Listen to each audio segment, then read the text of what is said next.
Hello, and welcome to the Afterlife. I'm Dre, I'm Luke. and today we're going to be discussing an entity known as the Fleshgait. Some of you may have heard about Fleshgaits before, some of you maybe haven't, but you've likely heard of entities very similar in nature to a Fleshgait. So, what is a Fleshgait? A Fleshgait is a creature that mimics the voices and appearances of people in the woods, often with the intent of luring them away. Those who have seen Fleshgaits and their natural appearance claim that they are extremely tall, thin, gray beings with long claws and no hair. It's generally agreed that Fleshgaits are predatory towards humans, with many people believing that they lure people deeper into the woods in order to eat them. Some also believe that Fleshgaits are partly responsible for the missing 411 disappearances, though no proof has been given to that claim. And then it goes into what powers do Fleshgaits have. Okay. Obviously, there's the voice mimicking, which, before we even knew they were Fleshgaits, we were just interested in this aspect of it. The voice mimicking.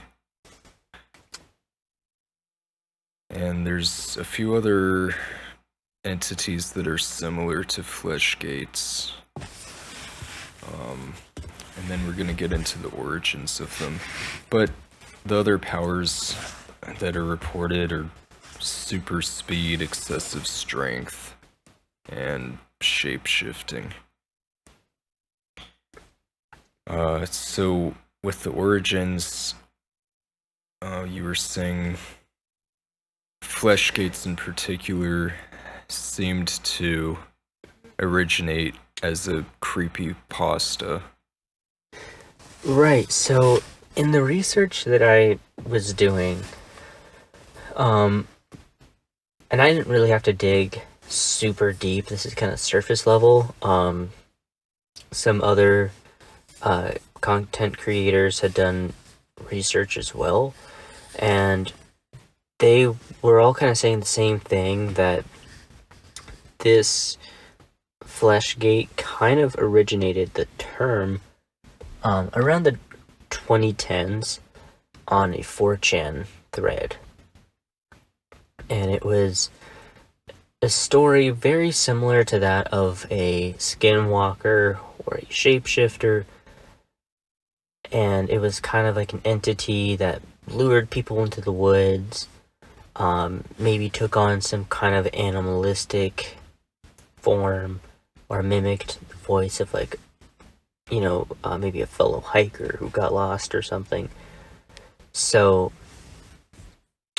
off the bat, I don't want to go out and say, yes, 100% Fleshgates are real, they're out there, we've seen them. But what I really want to put out there is, what is a Fleshgate? And is there something out there that is similar, that is legit, that people are seeing, or who have seen? Or is it kind of like a skinwalker or some kind of other spirit of the woods, if you will? And people are kind of throwing the Fleshgate label on that because that's what they know of. Right.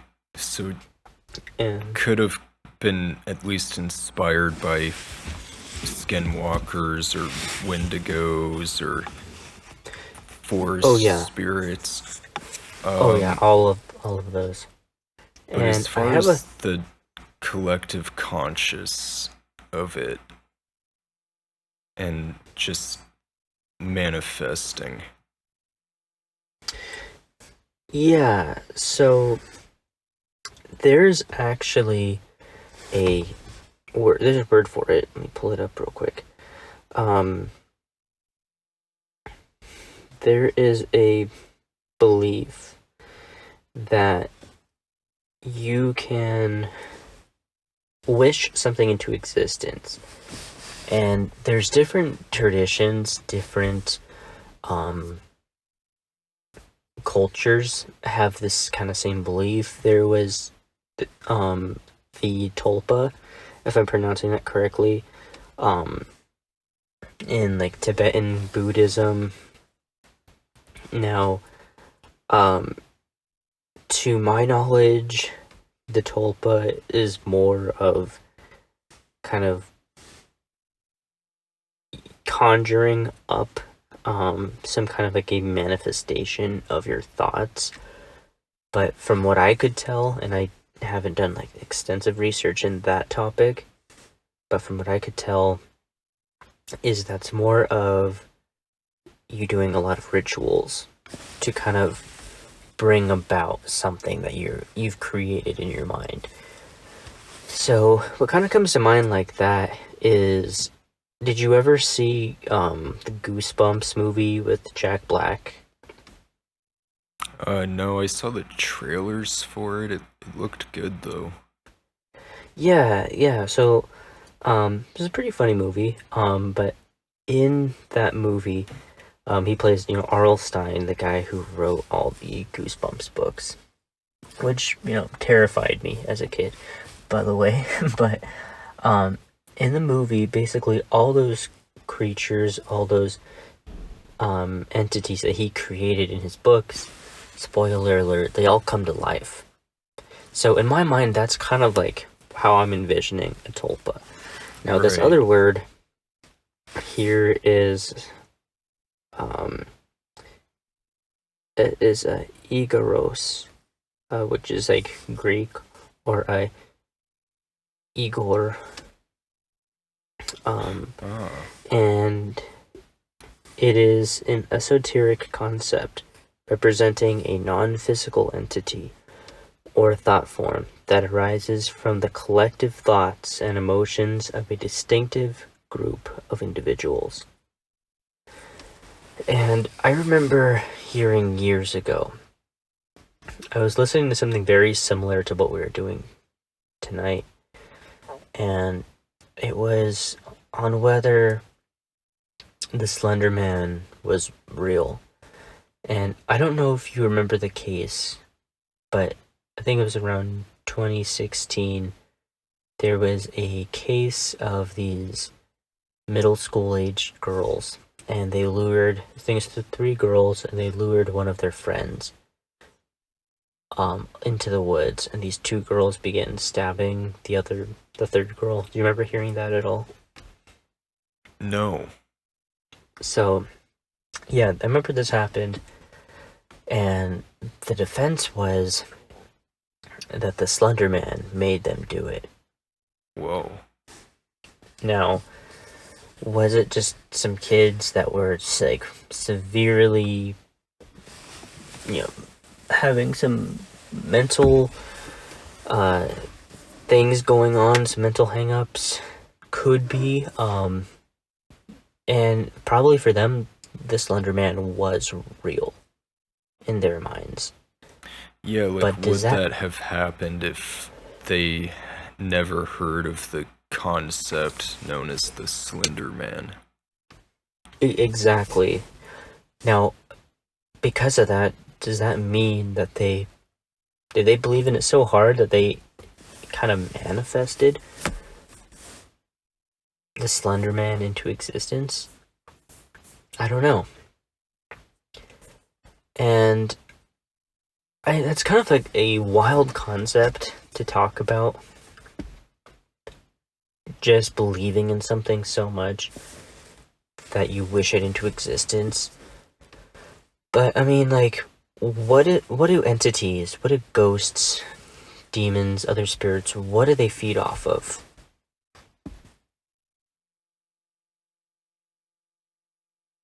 Energy? Energy, exactly. And that big energy that they feed off of is fear. So imagine if you're fearing, so this is kind of what's going on in my mind, is like you're fearing in something so much to the point that it takes form that gives that idea fuel. And again, that's kind of crazy to talk about in today's world. But if you think about it, you know, I don't know about you, but when I go on Instagram, I scroll and I'll see different posts of, how to manifest your soulmate in 2024, or how to manifest your dream job. Yeah, YouTube. I'll see yeah, that on my YouTube feed. Yeah, like click like and share to affirm.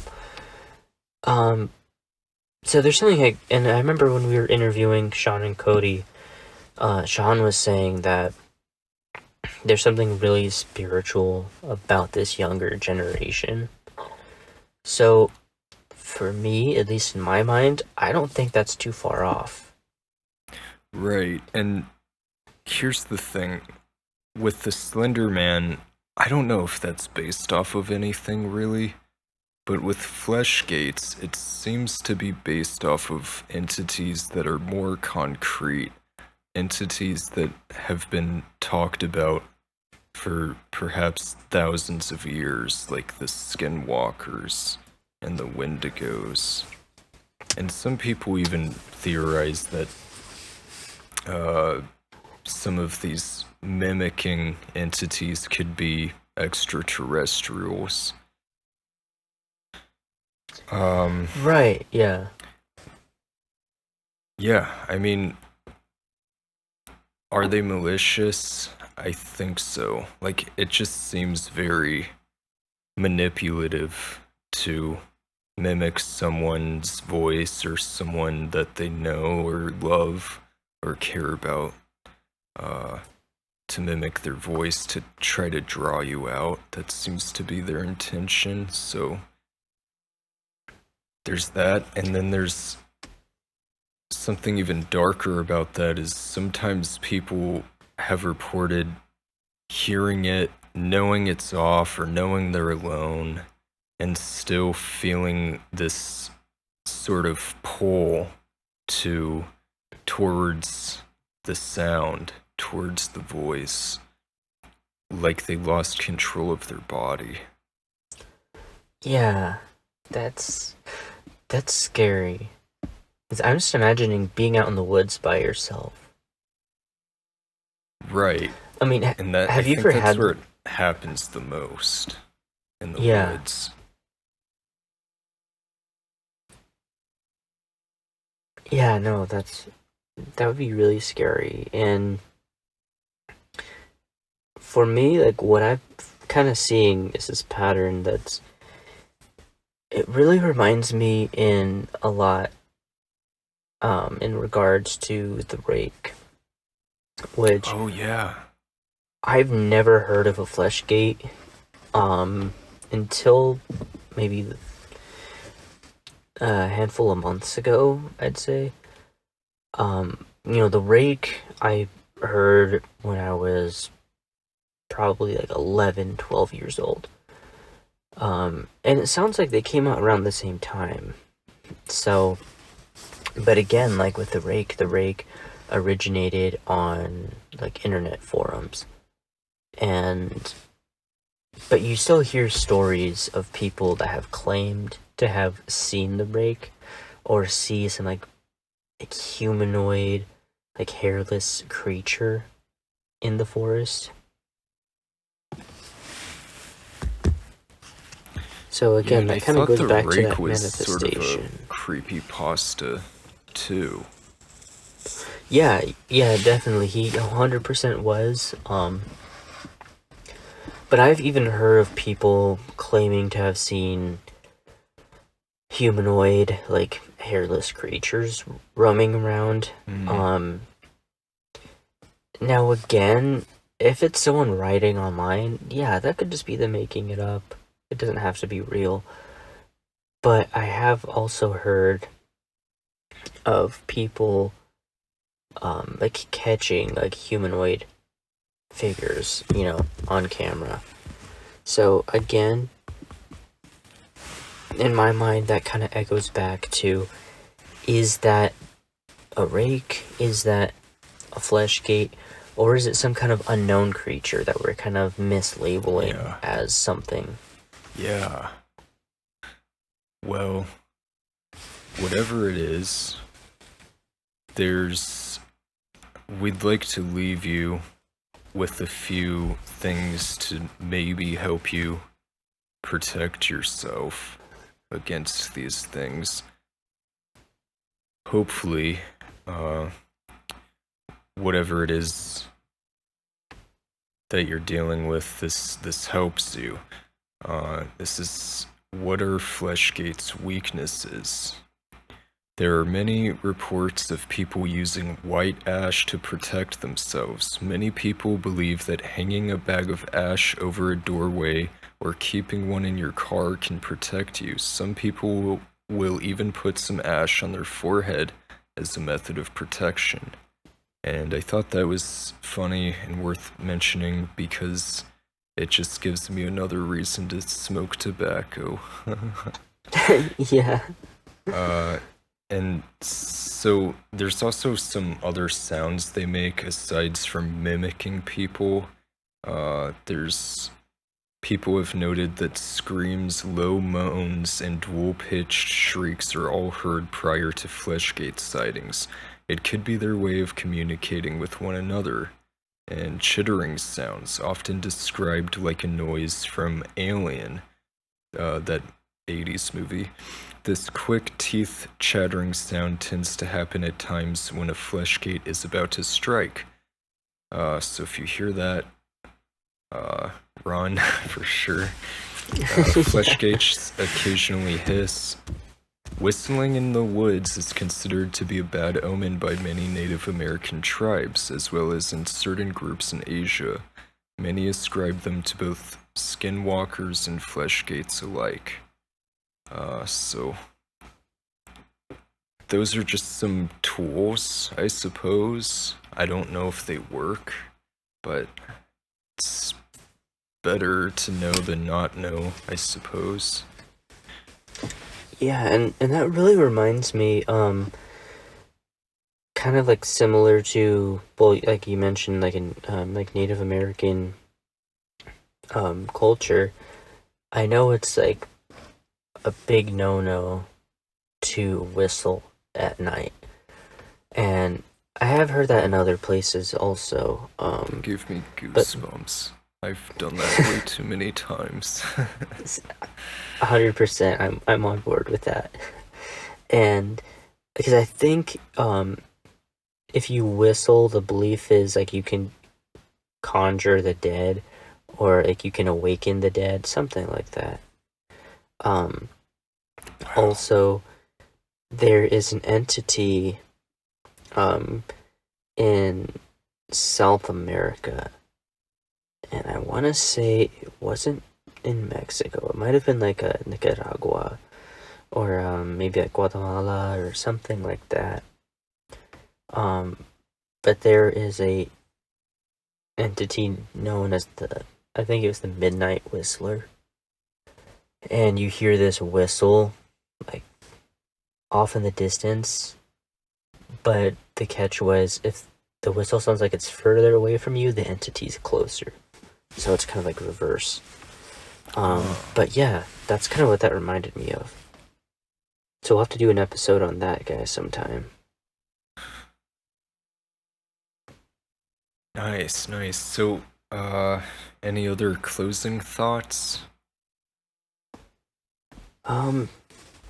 Definitely. I'd like to go more into the similarities between the Skinwalker and the Fleshgait.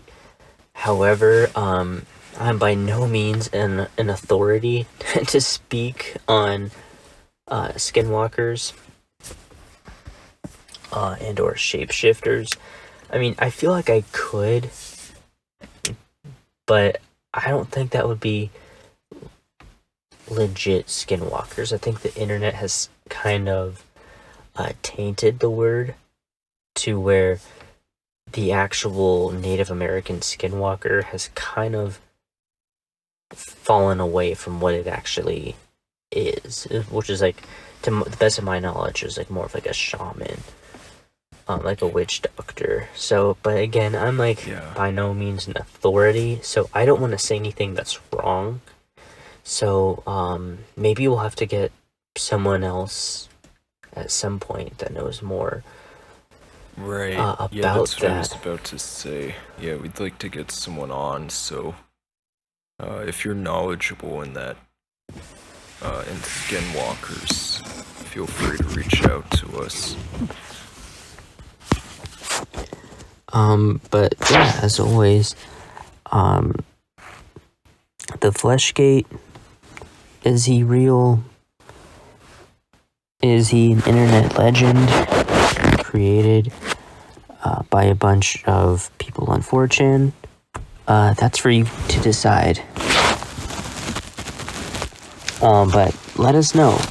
Do you guys believe in the Fleshgait? Do you have any Fleshgait or skinwalker stories? Let us know in the comments. If you enjoyed this video and you would like us to talk more on Fleshgaits in the future, let us know, and maybe we can do a longer video at some point. But do you have any closing thoughts you wanted to end with, Luke? No, I think I'm good. We were trying to keep this one short today. I'd like to talk about it more too, but I think that's it. Alrighty, well, again, let us know. Please like and subscribe if you've made it this far. We would greatly appreciate it to help us continue our goal of increasing our channel. And as always, I've been Dre.